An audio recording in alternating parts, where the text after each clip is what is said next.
Well, it's a tough choice, but I'm going to fly the GB.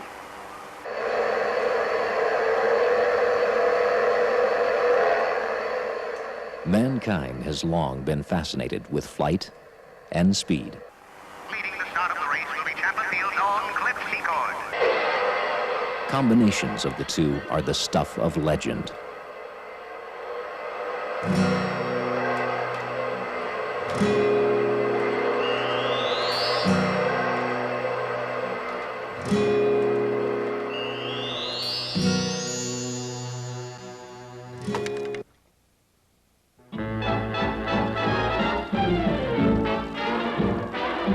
I'm sitting on top of the world. I'm rolling along, yes, rolling along, and I'm quitting. A generation ago, the world stood in awe of one small race plane, and it still does. Just singing a song. Glory, hallelujah, just hold the parson. Hey, Tom, get ready to call. Just like Humpty Dumpty, I'm going up off, and I'm In the golden age of air racing, one airplane flew faster than any other. It was called the GB, named for the Granville brothers who built it in Springfield, Massachusetts. I'm getting my share. I've only got one suit, just one. That's all I can wear. The GB Super Sportsters captured the hearts of the nation and its fears. 4 were built, 4 crashed.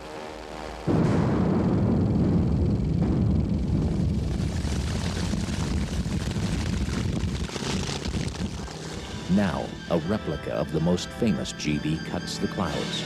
This is the story of the GB R-2. One of the most notorious airplanes in history flies again.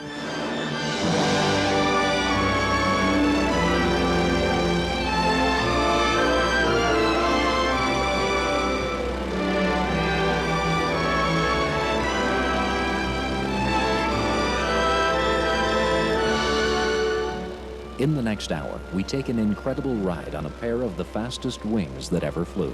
From a wind-blown field in Massachusetts, where an air racing legend was born, we journey to a similar field in Oregon, where the legend is born again.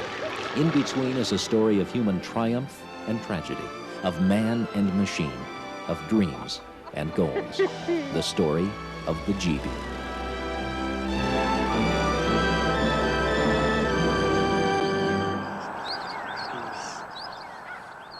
A crisp December morning, 1991. The airplane's coming. A shiny new airplane rolls out before a waiting crowd in Cresswell, Oregon. Doesn't it look neat, Delmar? Oh, it does. None of these people has ever seen a GB fly before, but they've all heard the story. This is a replica of the airplane many call the Killer Bee. Pretty massive, huh? The Widowmaker. And it's supposed to fly. The Flying Coffin. I don't think anybody's going to believe this airplane, do you? The GB legend and fate are about to be tested by a 40-year-old pilot from Shelby, Montana, Delmar Benjamin. I'm ready. Let's just do it. I guess I'm not a spectator type person. I need to get in and mix it up, get involved. It seems there's not very many people that are, everybody's sitting in front of their TV watching a small percentage of the population do something. And I get bored easily watching TV or watching other people's lives. I need to keep my own moving. This is also a test for the man who built the GB R-2 replica, 44-year-old Steve Wolf. Yeah, we're getting pretty excited. We built the airplane just as close to the original aerodynamically as possible, you know, and that's usually what we find when people find out, you know, that we built this airplane and flying it. There's been a lot of stories going around. Well, you know, they've had to change something to make it fly better, and we really haven't.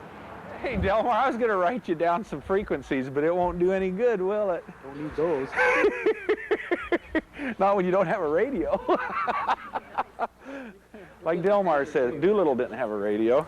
Now, if I have trouble getting it in here, which I don't foresee. I don't either. But then I'll follow you to Eugene. Okay. And you can do the radio stuff. Yep, I'll do the radios. And you can just give me a thumbs up when you got me lined up on the runway. Okay. You won't be declaring an emergency, you're just going in there. You want to give me some signal in case you're declaring an emergency for over there? What would you want to do then? I'll know, huh? You'll know. I'll know. If you see flames, then I'm going to declare emergency. Then we'll declare it for you. Liz and I went shopping last night, and I got to where I was just leaning on the shopping cart. And I said, now I know why old people have walkers, you know. I was dragging around there, and Liz says, and I says, well, you know, I got to add it up. In the last 44 hours, I've had 3 hours of sleep. And I says, no wonder I don't feel like going shopping. We haven't done any Christmas shopping. What is it, the after tomorrow or something? Let's face it, yeah. 23rd of December. Actually, I kind of feel this is kind of a neat Christmas present. Is this it? This is it. You're gonna do great. There we are.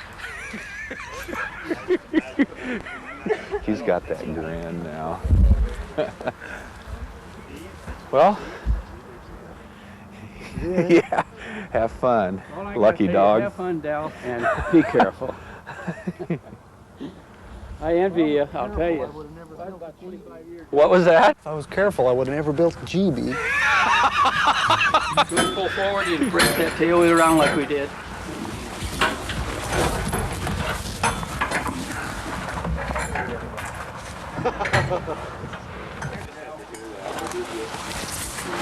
Okay, ready?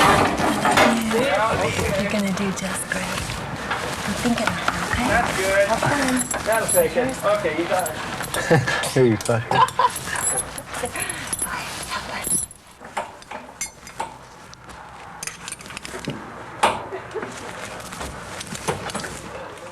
Yeah, on run up, I just warm it up, get it up to operating where it just comes in the green.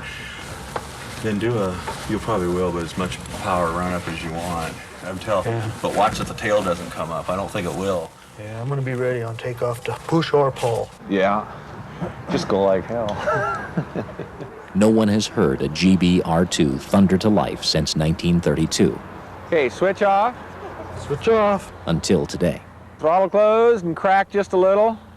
Okay. Mixture rich. Go ahead and turn the boost pump on. Okay, primer. Okay, want to try her hot? Okay, hot and brakes.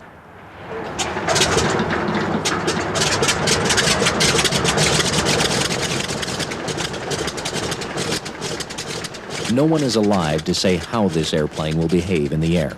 Benjamin will use his own senses to tell him that, and rely on 20 years of flying experience to help him respond to the controls.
A grainy image in old newsreels, the airborne R-2 is captured for the first time in color.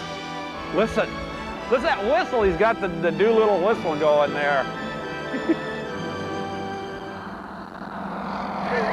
Whoa!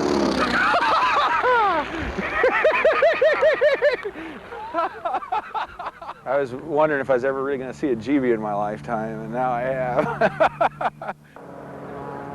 Look at that.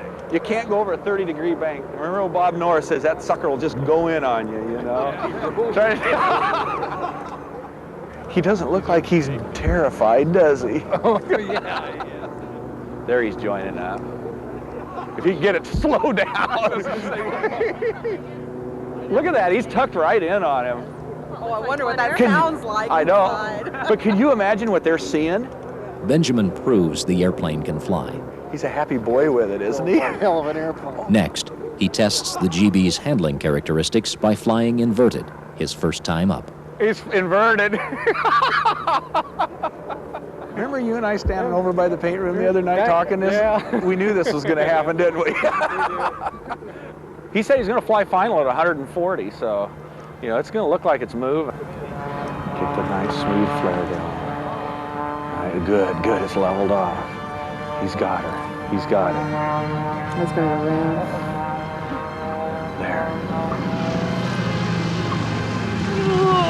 He's doing it. He's going to do it. He's been there before.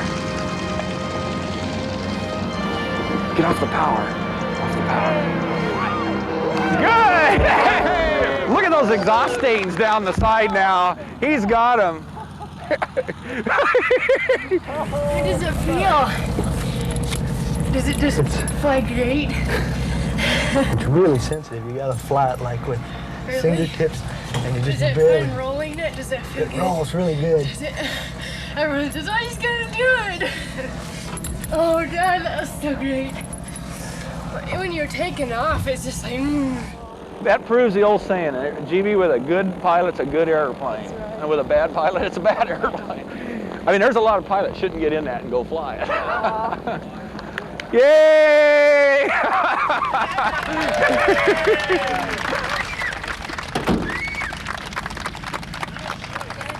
I forgot to put my earplugs in.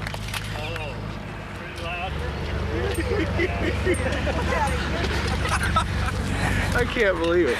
oh, I'm so proud of you. Pioneers in aviation are alive and well, and thanks to them, a stubby little race plane called the GB is too. Delmar, did it bother you to move around with the tail, your body moving back and forth? Did that upset you very much? The rudder is really sensitive. You just use tiptoes on it, it'll beat you to death in there. Yeah, it looked like it. Takeoff looked just a little swirly. In flight, you move the rudder just a thousandth of an inch. Oh, really? Yeah, in flight, huh? Yes. That's surprising. I didn't think it had that much sensitivity. The rudder is really sensitive. What's your name? The ailerons are just perfect. This stalls close to 100 miles an hour, but it doesn't go off on a wing. It just pitches over. It really stalls. It's just bam. You remember Doolittle's tape, that tape with Doolittle, and how the R-1 had that high-pitched whine? That's just you're coming out. You can just hear that high-pitched whine whistle coming in. It just has that same sound. That's an airplane. That's an airplane. Yeah. That's a pilot. I'd like to go again. Can we get some more gas? That's an airplane. Just ahead, rare archive film of the original GB racers and a never-before-seen look at the making of the GB R-2 replica.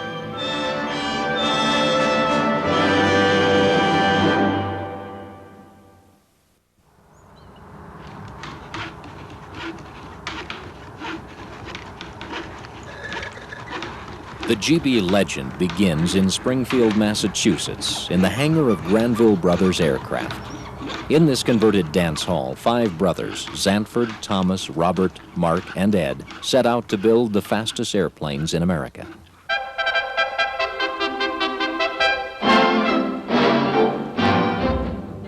The Granville Brothers' first all-out racing plane is the GB Model Z.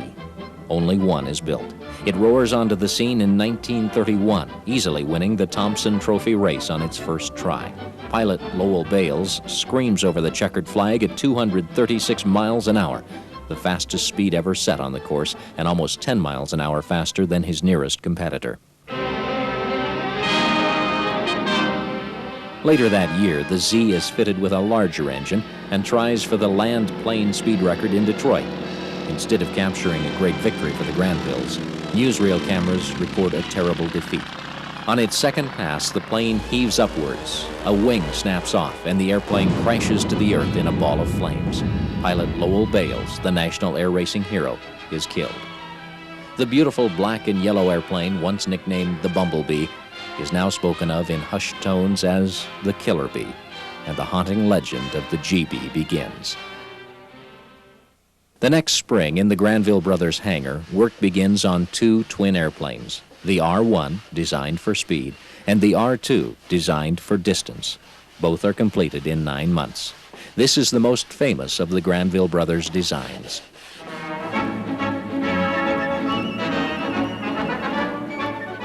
The R-1 is entered in the 1932 Thompson Trophy race. The fastest airplane in the world is matched with the world's best pilot, Jimmy Doolittle, and together they make history.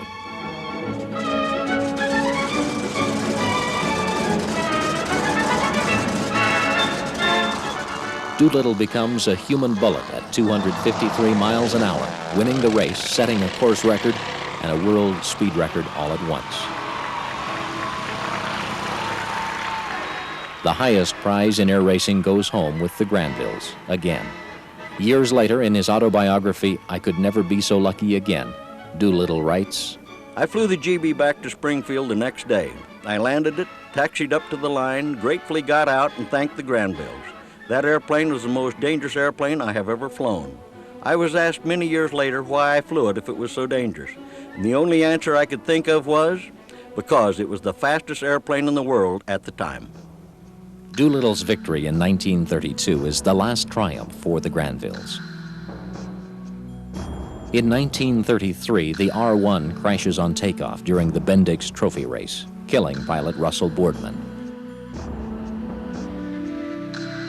Later that same year, a GB Model Y crashes during the Phillips Trophy race, killing pilot Florence Klingensmith.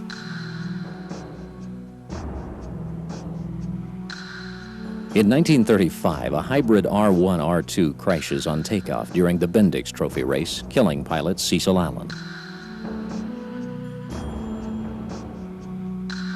The string of tragedies is more than the brothers can bear. After just 5 years in the air racing spotlight, the Granville Brothers Aircraft Company is sold at a sheriff's sale, and the final nail is hammered into the flying coffin.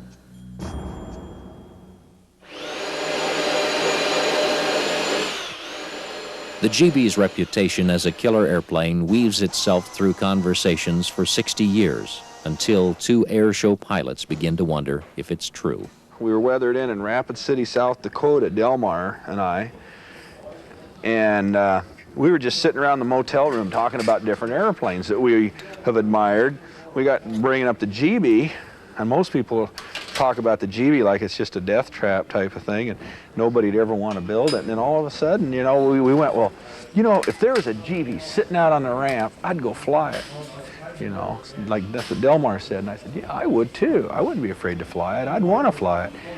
And just kind of one thing led to another. Construction of the GB R-2 replica begins at Wolf Aircraft in January 1991. Like the original, it is built by a team of 5: Steve Wolf, Liz Wolf, Delmar Benjamin, Dwayne Trappin, and Jim McAllister. One thing, there won't be a dozen of these out flying.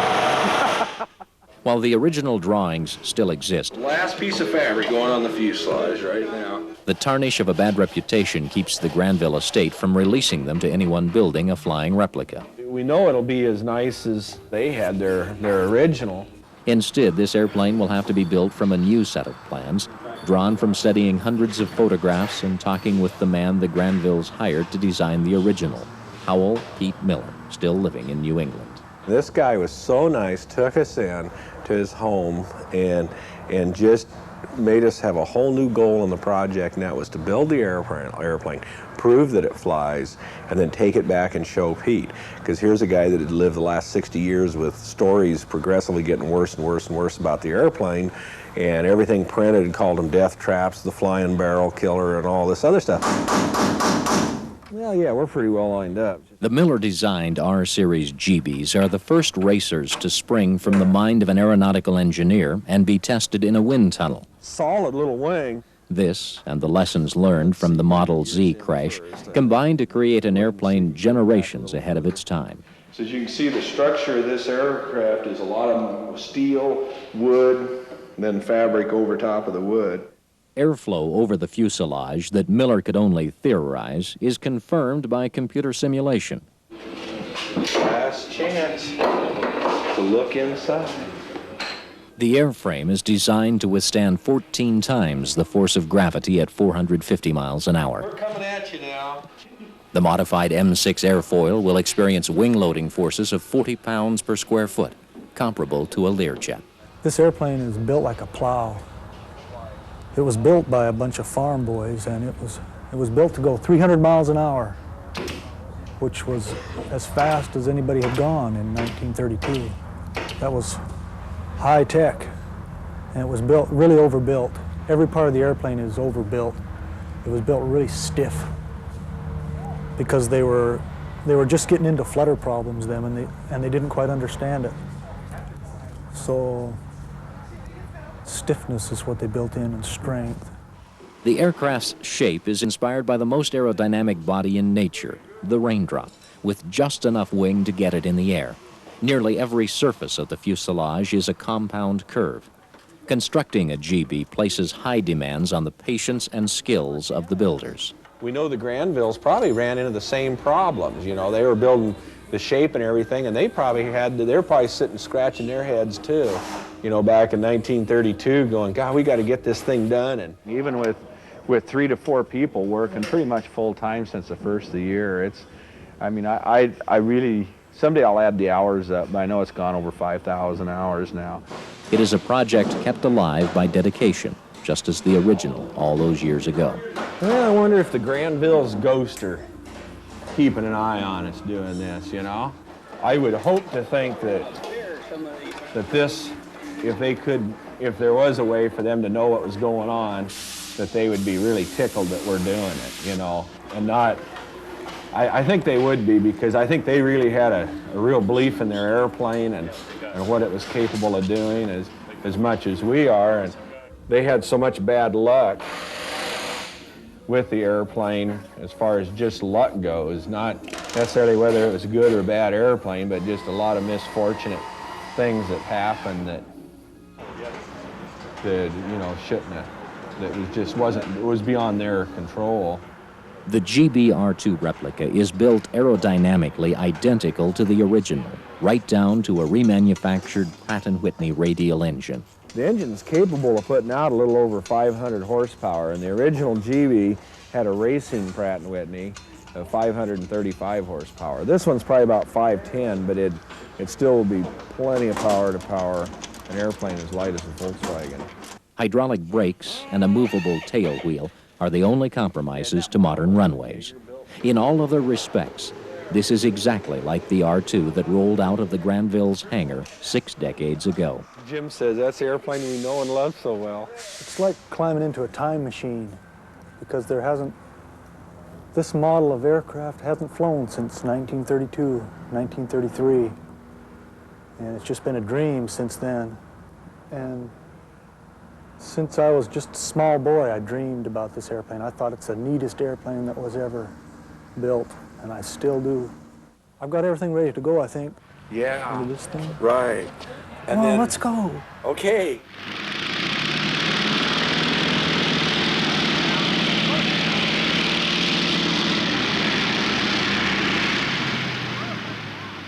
Well, it is a little piece of the past. It's that thrill when you open 500 horsepower.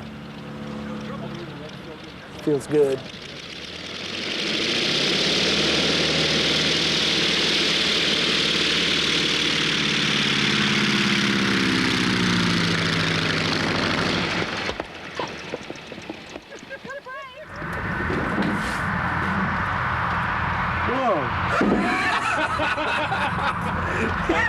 Hey. That made my eyeballs sweat. We can almost say it's flown. I guess you did. You got it skipping there where you had it in the air for a second. Yes, when I brought the tail down, it was flying. It was really light. What were you thinking then?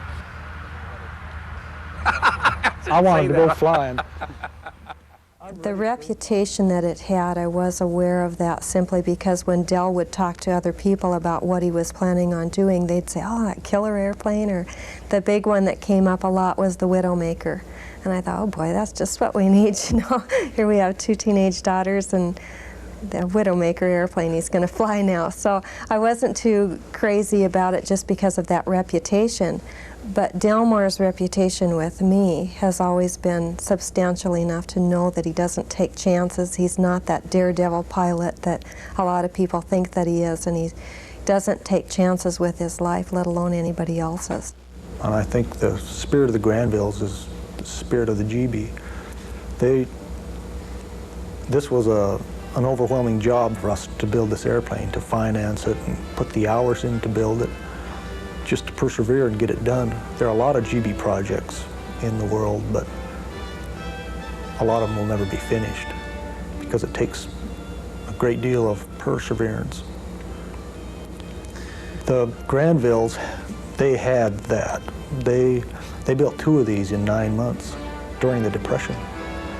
So I think I understand more than anybody what those guys went through. I have the highest respects for them.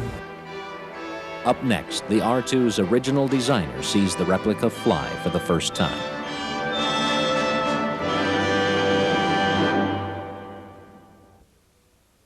So it was very rewarding to me when Pete Miller came up. He kind of put his arm around me and said, you know, your airplane's much nicer than the original. And that really made me feel good. July 1992, Benjamin and Wolf make good on their promise to show the GB R-2 replica to the man who designed the original, 92-year-old Howell Pete Miller. Hi! How are you doing? Good. Good to see you. Wonderful. Get a look at the airplane. Sure did. It's wonderful. You're a wonderful guy. Miller is the only surviving member of the team that built the most famous race plane in history. Well, Pete, what do you think? Well, I think your husband is a real man. It's just an airplane. It's been 60 years since he last saw a GB. I left the exhaust stains on it so you'd know that it really flies. And the last he saw of a GB was wreckage. There it is. What do you think of it, huh? Wonderful. Good. Wonderful. You would be the one to know. Hey, we're going to take that thing around you can sit on my lap and I'll take it around. A machine that stepped from Miller's imagination as a young engineer steps from the past to greet him as an old man. The time apart is forgotten, and familiarity comes rushing back. Oh my goodness. Look at that. Go ahead and poke your head inside of there. Oh! You're not claustrophobic, I take it.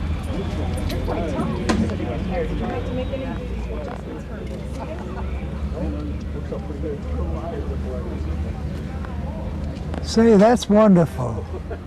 That is wonderful. Did we do it right? You certainly did. Congratulations. Thank you. The original GB racers lived for only a few years. By golly, look at this. Oh, for crying out loud. Much that has been said about them comes from people who never saw the original aircraft. While much can be said about the replica, Benjamin decides to let the airplane speak for itself.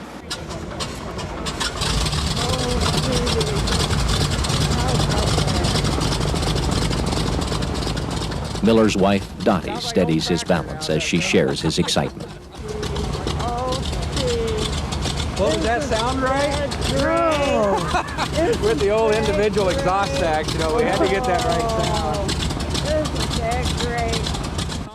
Miller has lived much of his life with a reputation for creating the flying coffin. This is the day that reputation ends. Pete, this is a fulfillment of Delmar's dream to fly in front of you. Oh! Fly for you. Oh, isn't that That's right. wonderful? This is the main reason that he came out here. GB7 Golf Bravo, the United Jet was just asking about you there. We're trying to fill them in. Runway 33 right, traffic cleared for takeoff. 7 Golf Bravo, cleared for takeoff, right traffic. Oh, Pete, he's getting ready to go. Oh, there he goes.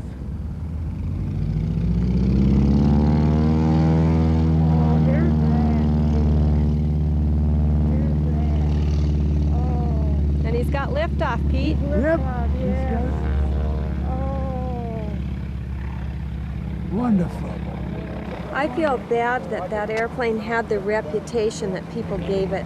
Just all myth, you know. Delmar loves flying that airplane, Pete, and he said you did a good job of designing it. Yeah, by golly. That's wonderful. That just, you're telling Pete that is worth $1 million, Tana.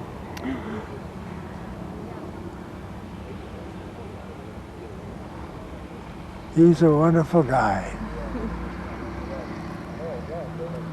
I wish I could do it. Yeah. Here he comes. Wow.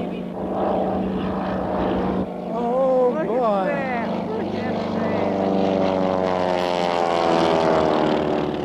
Pilot salutes engineer, and a killer reputation bows off the stage. Oh, Wow. Don't fall over now.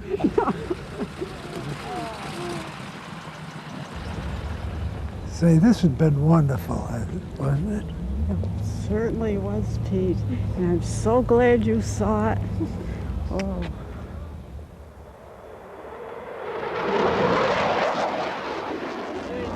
Delmar, this is Gladys Granville.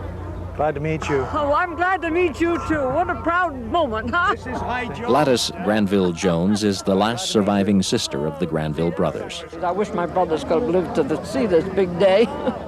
She remembers pushing the broom across the hangar floor where the original GBs were built, but never thought she would see this airplane fly again. Well, there have been 3 replicas built, so I wasn't too surprised, but somehow this one I didn't expect they would. 711, I didn't know was anyone to build one and fly one, because there have been so many horrible things said about him. Now he's proved that they're all right. Doesn't that make you feel good? Oh, it does. You can't imagine. While Benjamin and Wolf admire the original R-2 for what it was, Miller admires the replica for what it is, a modern creation of a classic design with exquisite detail and craftsmanship. Yeah. That's off the original Yeah. R2? Yeah, that's the one that crashed at Bowles Airport in '33. One thing Benjamin and Wolf miss on their replica is the color of the pinstriping. In black and white pictures, it looks black. Few people got close enough to the original to tell otherwise. Do you notice the color of the pinstriping around it? Yes. It's blue. Yeah. We blew it. Now you gotta go and change it. Witness the R2 replica break the land speed record set by the original. As we continue, GB history flies again.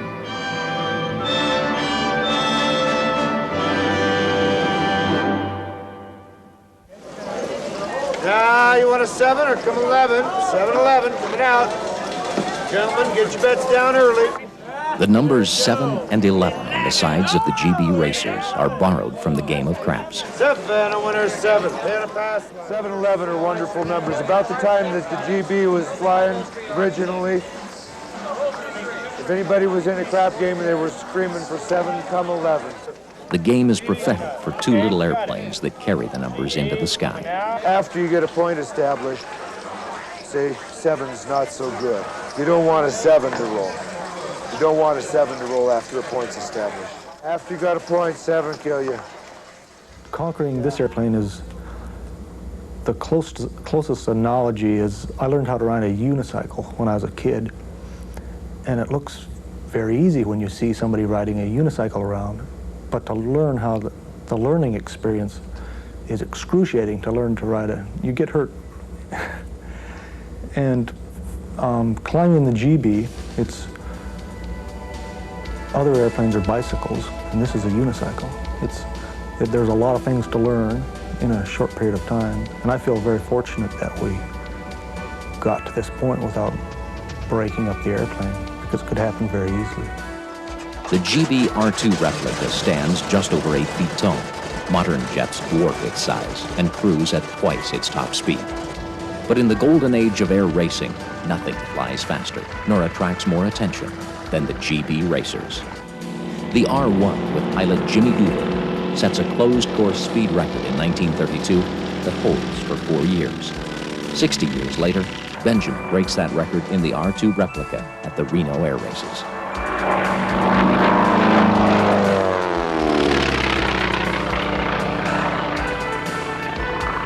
The old record is broken by 4 miles an hour, proving this shady lady of the skies can still race. Oh, it's magnificent. It's wonderful to see 60 years of myth demolished by one brilliant exhibition. Really remarkable. What an airplane, what a pilot. And I know the Granville brothers must be looking down with absolute joy, and I know that Howell Miller, that grand old gentleman, is so happy about this. You know, you just wouldn't think a pilot would have the courage to do it, given the fact that for 60 years everybody said it was a killer. And then to fly it like this, he's made converts out of everybody that sees it. The Reno Air Races give us a glimpse of what air racing was like in its golden age, when 60,000 people would gather to watch this Indianapolis in the air. Tucked away in the back of the Crawford Museum in Cleveland, Ohio, sits the only remaining original airplane from the golden age of air racing, a 1932 Waddell Williams. This plane raced against the GB in 1932. Now fully restored, this classic racer gives us a glimpse of how the original airplanes looked and sounded. Fire!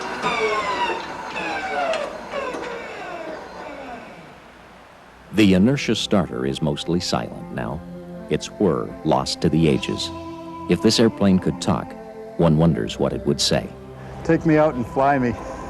This aircraft was built to fly and race, and we're glad to have it on exhibit, but it's really out of context here. It should be in the sky. The R-2 replica is at home in the sky, but someday it too will likely retire to a museum.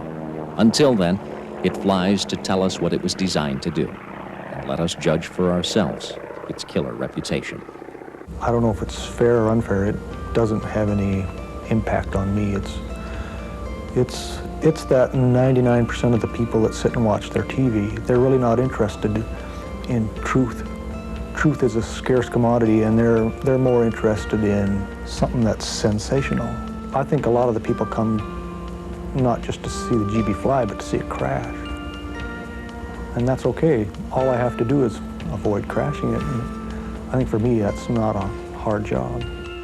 The GB is no longer the fastest airplane in America.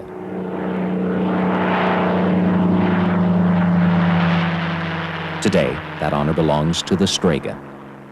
60 years and 200 miles an hour separate the two aircraft. Is this the flyer of that? Oh, geez, Built to Stephanie. Glad to meet you. Delmar. Delmar Benjamin. Pleased to meet you. Shelby, Montana. Do a heck of a job with that airplane. Thank you. Sure does. Yeah. You likewise. But speed is only one adjective to describe these machines. Well, is it pretty neat to fly? It is. It's really fun to fly and not so fun to land. Yeah. Compromises must be made. Yeah. Well, I think the pedals need to come a little closer for me, but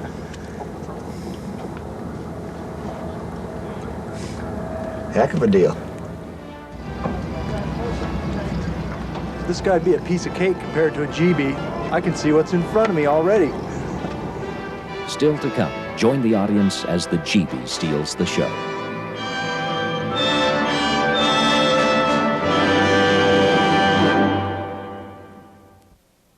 I've seen Delmar drive, and that scares me a whole lot worse than to see him fly the GB. The Benjamins farm 2,500 acres of wheat and barley in Montana. From this soil, they raise 2 daughters and the dream of flying a GB. Being a farmer, like being a pilot, is more than what you do. It's what you are. Few choose to accept the risks of either, but Benjamin accepts the risks of both. Because I'm in control of the risk, only me. I don't have to depend on anybody else. As in farming, it's my risk. I take the risk, I decide which crops to sell. And I'm at the mercy of the weather in farming and in the air show business. But basically it's me that I have to depend on. And I think I'm a good risk. And my knowledge of the airplane, I think it's basically sound. It's an investment in myself. The satisfaction derived, even if it's a failure. If I'd have crashed it on the first flight, it wouldn't have been that great a loss for me. I got so far down the road. I guess I'm still in shock somewhat from, I wasn't sure that I could fly the airplane. And I got by that, and I'm just kind of getting over sliding into the reality that maybe I can fly this airplane.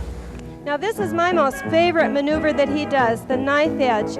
And look how he doesn't lose any altitude, doesn't gain any altitude. Delmar calls it his happy little airplane, and he's a happy boy when he's flying it. Benjamin has more than 150 hours in the GB, more than any other pilot. Many of those hours are spent crisscrossing the country to air shows. More than an icon of speed, the GB is a testament to what can be accomplished through perseverance. I don't really think that our message to people out there is any different than the Olympic athletes. You know, if they've wanted to get there bad enough, they've gotten there, and that's the same with us. It's emotion that's in it.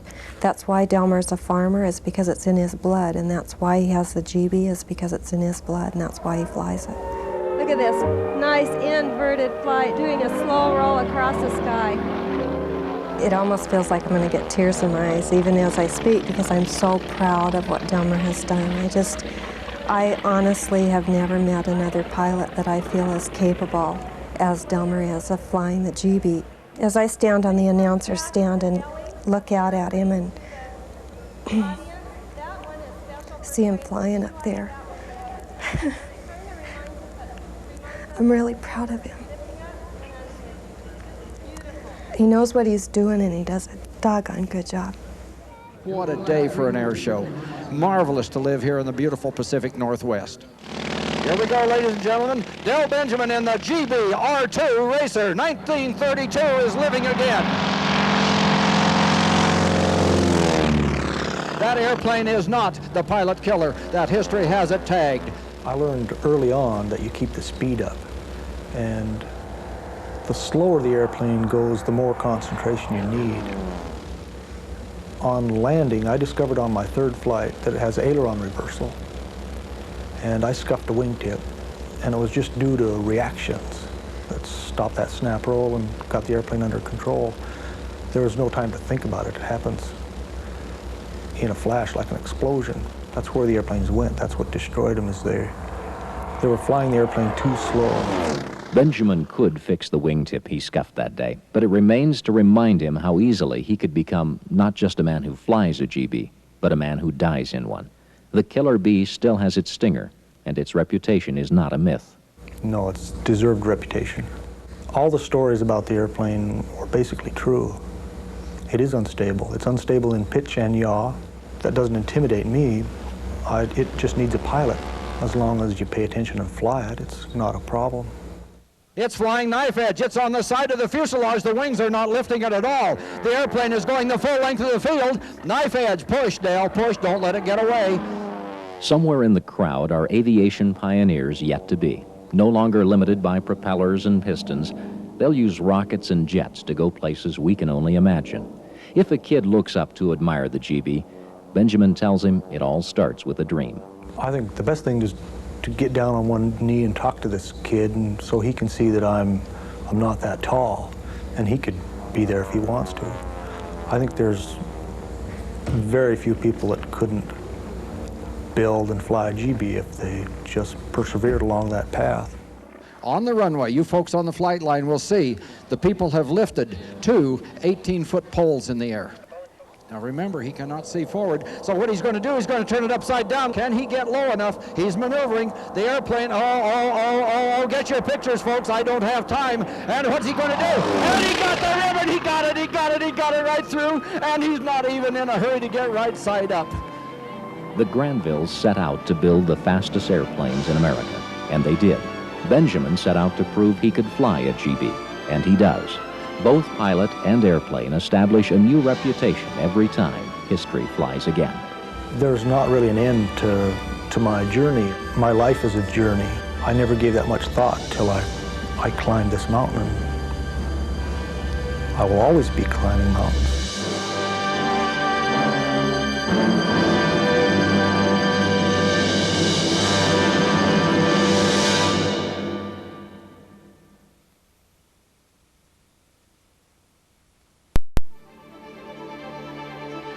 The theory was in those days to build a flying engine as closely as possible to get the most horsepower on the smallest wing.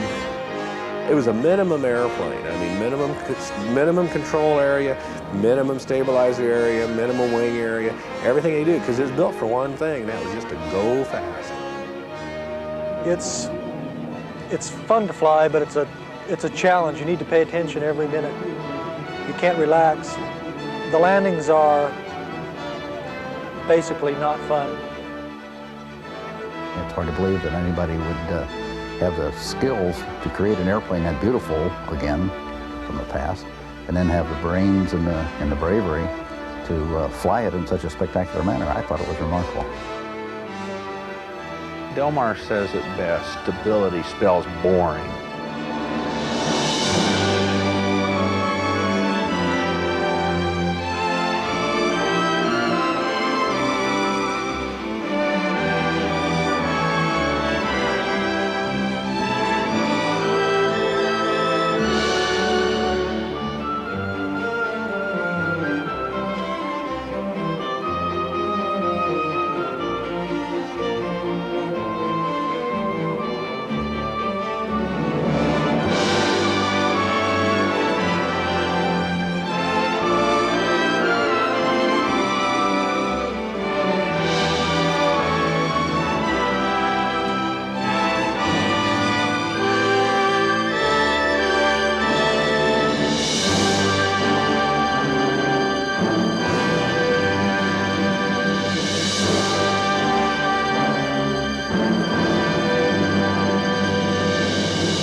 This is the air show business. It beats driving that tractor.